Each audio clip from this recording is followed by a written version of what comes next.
भारत का संवैधानिक विकास हम पढ़ेंगे अगली 2-3 कक्षाओं में। और मजा आएगा कि पहली बार एक्ट, किस किस को बोरिंग लगते हैं एक्ट, ये बताओ। भारत का संवैधानिक विकास, कॉन्स्टिट्यूशनल डेवलपमेंट ऑफ इंडिया, इसका जो शुरुआत हम करते हैं उसमें सबसे पहले हमको पढ़ना पड़ता है चार्टर एक्ट। प्यारे से नोट्स बनाना और सीखना। चार्टर एक्ट 1600, ये जिसको हम कहते हैं 1600 ईस्वी का राजलेख।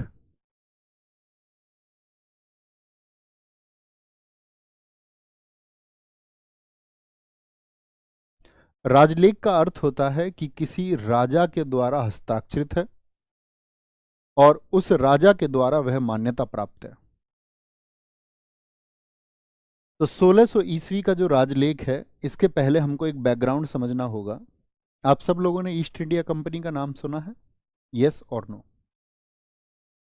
उससे भी पीछे लेके चलेंगे आपको। मेरा आपसे एक जनरल सा क्वेश्चन है, भारत आने वाला पहला अंग्रेज कौन है? भारत आने वाला पहला अंग्रेज, कहीं किनारे पे लिखना। भारत आने वाला जो सबसे पहला अंग्रेज है उसका क्या नाम है? 1579 में आया, नाम है स्टीफन थॉमस। Stephen Thomas. इसके बाद में जो आपका दोस्त दूसरा अंग्रेज भारत में आया, उसका नाम है रॉल्फ फिच। रॉल्फ फिच, ये आया 1583 में। कब आया? 1583 में। अच्छा, इस समय पे कौन सा मुगल शासक था भारत में? तो आप कहेंगे भैया 1556 से लेकर के 1605 तक अकबर का शासनकाल है, जो कि भारत के इतिहास में मुगलों का, भारत के इतिहास तो नहीं कह सकते, मुगलों में सबसे बड़ा शासनकाल है। क्योंकि भारत के इतिहास की अगर जब हम बात करते हैं तो सबसे बड़ा शासनकाल वो बिंबिसार का आता है। ठीक है, उसका 52 वर्षों का शासनकाल है। तो समझने की चीज क्या है कि ये अंग्रेज भारत में आए, दरअसल में ये तो ईसाई मिशनरी थे, ईसाई धर्म का प्रचार करने आए थे। हाँ? लेकिन इन्होंने भारत में घूम के देखा कि भारत की स्थिति क्या है। तो इनको ये पता चलता है, जब भारत आए तो बीच में इनकी जब व्यापारियों से भी मुलाकात हुई, तो इन सबको ये पता चल गया कि भारत से मसालों का व्यापार होता है, या ईस्ट की कंट्रीज से जो मसाले का व्यापार होता है वो बहुत बेनिफिशियल है, उसमें बहुत प्रॉफिट है, बहुत मुनाफा छिपा हुआ है, तो फिर हम क्यों व्यापार ना करें। तो जाकर के जब ये सूचनाएं लंदन में गई तो लंदन में कुछ व्यापारी इकट्ठे हो गए, और कुछ व्यापारियों ने आपस में एक आपका सहमति से, एक कॉन्कॉर्ड से, उन लोगों ने बोला कि भाई हम क्यों ना इस व्यापार को आगे बढ़ाएं, अगर इसमें इतना मुनाफा है तो इस व्यापार को हम कर लेते हैं। तो इस तरह से कुछ लोगों ने मिलकर के ईस्ट इंडिया कंपनी बनाई, मतलब कुछ इन्वेस्टर्स ने मिलकर। लेकिन अब इन्वेस्टर्स जब व्यापार करेंगे तो जिस देश के वो व्यापारी हैं उस देश का जो राजा है वो परमिशन दे, तभी तो। बात समझ में आई? यस और नो? परमिशन की जरूरत होगी या नहीं होगी? परमिशन की जरूरत होगी। तो उन सारे लोगों ने, याद रख लेना, यहां पे एक छोटी सी शब्दों से, आसान से शब्दों से समझेंगे। ब्रिटेन की महारानी एलिजाबेथ ने, क्वीन एलिजाबेथ, ब्रिटेन की महारानी एलिजाबेथ, कौन सी रानी थी? एलिजाबेथ। एलिजाबेथ ने 31 दिसंबर 1600 को ईस्ट इंडिया कंपनी,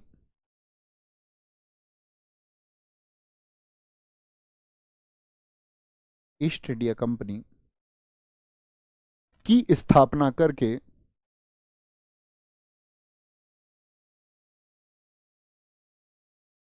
स्थापना करके उसे पूर्वी देशों के, अब बात को समझना है, यहां से बहुत सारी चीजें समझेंगे। कौन थी ब्रिटेन की महारानी जब ईस्ट इंडिया कंपनी बनी थी? एलिजाबेथ। ईस्ट इंडिया कंपनी कब बनी? 31 दिसंबर 1600 को। और इसमें जो निवेशक थे, या मैं पूछूं इसमें आपका जो शेयर होल्डर्स थे, इन्वेस्टर्स थे, उनकी संख्या थी उस टाइम पे 217, क्या बोलेंगे? और इसका नाम क्या रखा गया? East India company. क्या बोल सकते हैं आप इनको? निवेशक या share holders. Share holder word समझते हो? शेयर होल्डर से मतलब है साथी कि भाई कोई यात्रा होगी, अब मान के चलिए एक जहाज जो है आपका, वो यात्रा के लिए जाएगा, तो उस यात्रा में, उस जर्नी में कुछ खर्च आएगा या नहीं आएगा? यस और नो? तो ये निवेशक कहते हैं कि भाई यात्रा में जो भी खर्च आएगा उसको हम मिलके आपस में शेयर मिला करके उसका खर्च उठाएंगे, उन एक्सपेंडिचर्स को हम सहन करेंगे, लेकिन बाद में जो प्रॉफिट होगा उसको भी हम, ब्रिटेन की महारानी का उसमें हिस्सा होगा और बाकी जो प्रॉफिट होगा उसको हम बांट लेंगे। छोटी सी बात होगी। तो ईस्ट इंडिया कंपनी की स्थापना करके उसे पूर्वी देशों में 15 वर्षों तक, कितने वर्षों के तक के लिए?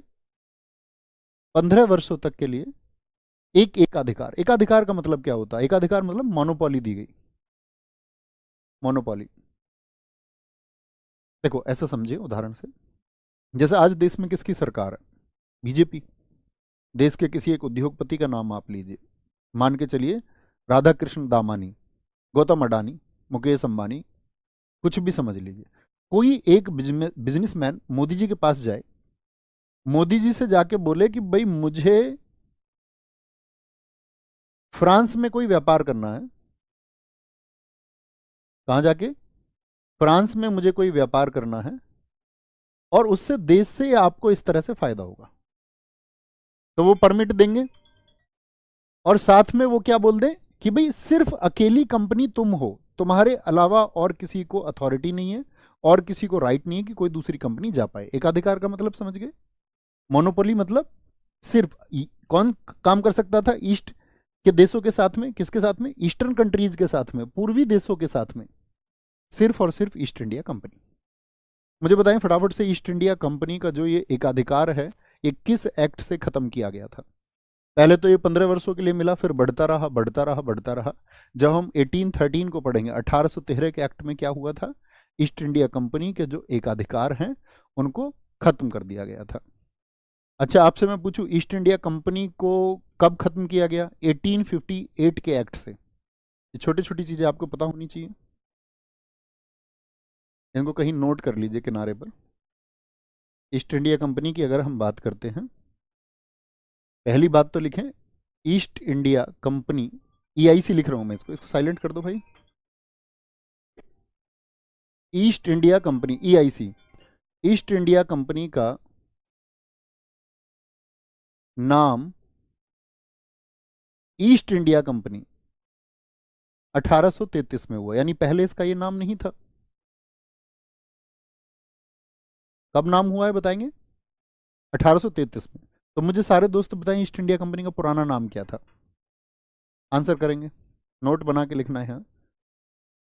ईस्ट इंडिया कंपनी का पुराना नाम, या जब उसकी स्थापना हुई थी का 1833 में हुए ये नाम, तो 1600 में जब उसकी स्थापना हुई तो उस समय पे क्या नाम था? तो उसका नाम था दोस्त आपका the governor and company of merchants. The governor and company of merchants. कहाँ के मर्चेंट्स थे? मर्चेंट्स का मतलब होता है व्यापारी। Merchants of London trading, London trading into in east Indies, यानी ईस्ट इंडीज कंट्रीज के साथ में व्यापार करने के लिए व्यापारियों का एक समूह। आराम से लिखेंगे, the governor and company of merchants of London trading in east Indies. East India company का 1600 में नाम। आगे आते हैं, इसे ही मर्चेंट ऑफ एडवेंचर्स, मैं आपको दिखाऊंगा किस एग्जाम में ये पूछा गया है, इसे ही मर्चेंट ऑफ एडवेंचर्स।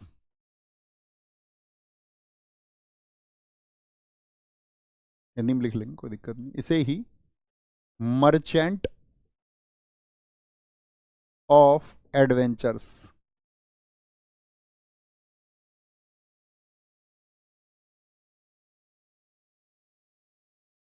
के नाम से जाना जाता था।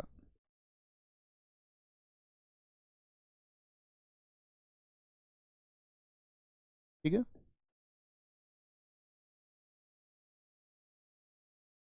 लिखना, इसकी शक्तियां, जो ईस्ट इंडिया कंपनी की पावर्स हैं, इसकी शक्तियां 1858 के एक्ट से 1858 के एक्ट से खत्म कर दी गई।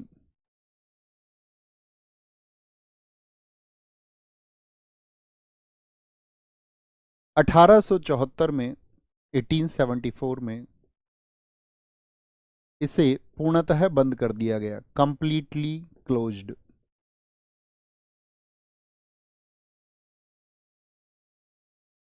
कंप्लीटली क्लोज्ड, बात को समझे। 1874 में, बहुत सारे साथियों ने आंसर दिया 1874 में। देखो, ये सारे फैक्ट काम आएंगे हमारे, धीरे धीरे धीरे धीरे आप जैसे जैसे आगे बढ़ेंगे तो इन सब से क्वेश्चन मैं आपसे पूछूंगा।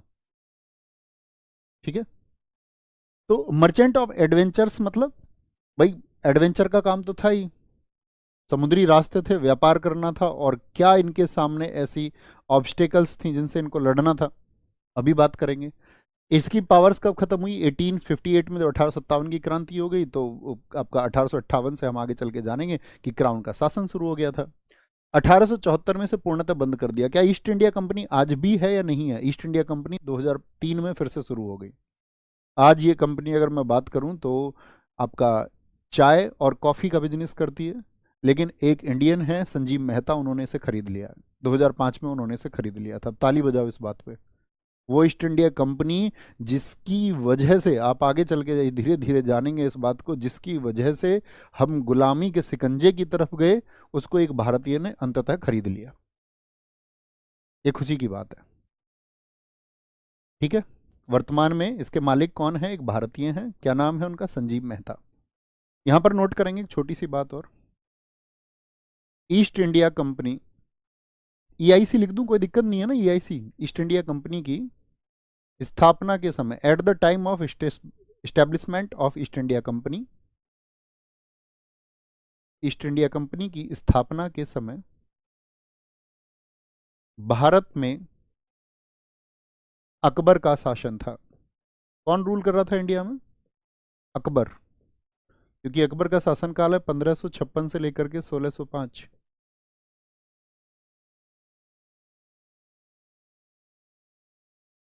शासनकाल था।